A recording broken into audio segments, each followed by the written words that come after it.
Super hits 93.5 red FM पर मैं हूँ आकृति आपके साथ। एंड आई पर्सनली बिलीव कि हैरेसमेंट का कोई जेंडर नहीं होता। अक्सर यही माना जाता है कि औरतों को ही हैरेस किया जाता है और हमेशा मर्द ही औरतों को हैरेस करते हैं, लेकिन हैरेसमेंट, बदसलूकी, बदतमीज़ी, मेंटल टॉर्चर, तंग करना, परेशान करना, दुखी करना, ये सारी चीज़ें जो है मतलब कोई भी किसी के साथ कर सकता है। अक्सर ये अटपटा लगता है जब कहा जाता है कि नहीं, औरतें भी अपने स्पाउसेस के साथ या पार्टनर के साथ ये चीज़ें कर सकती हैं। Women's redressal cell of Navi Mumbai police, उन्होंने रिकॉर्ड किया है 30% rise of complaints by men against their spouses during the lockdown. Okay, लोग मेन ऑलरेडी डील कर रहे हैं। हमारे यहाँ लॉज कुछ ऐसे हैं जो कई बार एंटी मेन पड़ जाते हैं। Yes, they are there to protect women, but उसका इस्तेमाल बदतमीजी से किया जाता है तो वो कम्प्लीटली एंटी मेन हो जाता है, जो उनको काफ़ी डरा के रखता है और जिसकी वजह से वो काफ़ी सारी चीज़ें अगर वो भी कहना और बोलना चाहते हैं तो रुक जाते हैं। बहुत सारे ऑर्गेनाइजेशन हैं, they are educating men to raise their voice against violence by women and complaints बढ़ रहे हैं धीरे धीरे। The men's right movement supports the introduction of gender neutral legislation and taking away laws that they consider are biased against men. और हमने recently एक actor की suicide की न्यूज़ देखी है।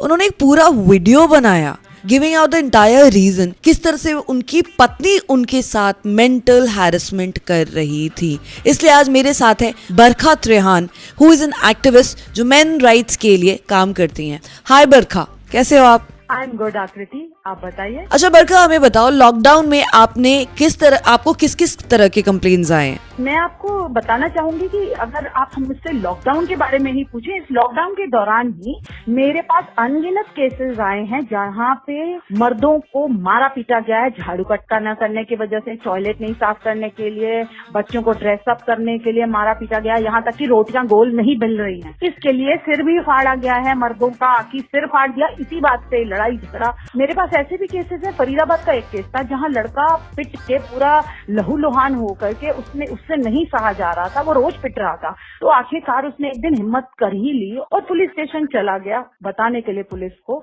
लेकिन पुलिस ने वहां से उसे भगा दिया ये बोल करके कि मर्द हो तुम यहाँ पे रोते हुए कैसे आ गए हो, तुम्हें शर्म नहीं आती, तुम बीवी से पिट के आ गए हो।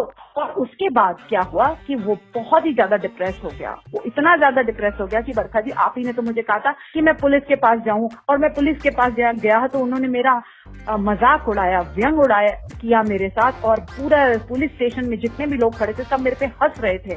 मेरे को इतनी शर्म आ रही है कि मैं अपनी बात कहूँ तो कहूँ किसको कहूँ, किसको बताऊं। उफ, that's really sad. Barkha, what can we do as a society? Let's talk about men. मैं तो चाहती हूँ कि हर पुरुष को बोलना चाहिए। ये जो पुरुष हैं ये इमोशनल बहुत होते हैं, ये अपना दर्द अपने अंदर ही रखते हैं, ये बोलते नहीं है। तो एक मुहिम बनानी चाहिए हमें कि speak up man, speak up, अपना दर्द बताइए।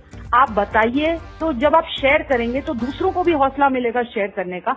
और सुसाइड कभी मत करिए, बल्कि आप हेल्प करिए एक दूसरे की इस प्रॉब्लम में से ऊपर उठने के लिए। थैंक यू बरखा हमसे बात करने के लिए। आई थिंक जब हम इक्वालिटी की बात करते हैं ना तो ताली दोनों हाथों से बजनी चाहिए।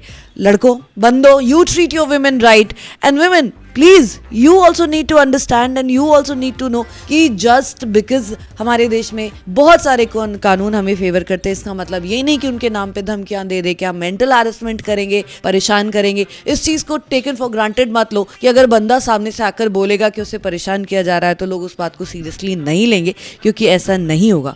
Please it's time to be little more empathetic and listen to your men and treat them well equally. सब मर्दों को एक बैनर में डालना छोड़ दीजिए। Not all men are same. Recently एक वीडियो भी वायरल हुआ था ऑफ अ रेडियो कलीग जो मेल टॉयलेट में घुसकर प्रैंक कर रही है, which got a lot of backlash. Yes, I agree. मतलब I don't think that was right यार। मतलब तुम्हारे टॉयलेट में घुसकर कोई इस तरह का प्रैंक करे तो तुमको कैसा लगेगा? तुम उसके बाद हम सब मिलके मतलब we'll get into that, how dare you, what was this and what was that. Why do you take it for granted when it comes to men? जो चीज़ तुम्हारे लिए गलत वो उनके लिए भी गलत है यार। इक्वालिटी हर जगह लेकर आओ। सो यस, उसकी इस हरकत से डिबेट तो डेफिनेटली सामने आ गया है कि how do we take it for granted in many things when it come to men. चाहे वो डायलॉग बाजी हो, कुछ शब्दों का इस्तेमाल हो, बहुत सारी बातें होती हैं। So what do you think about this debate? आपका क्या सोचना है? Call me on 9930 935 935 and share your thoughts. सुनते रहिए रेड एफएम, बजाते रहो।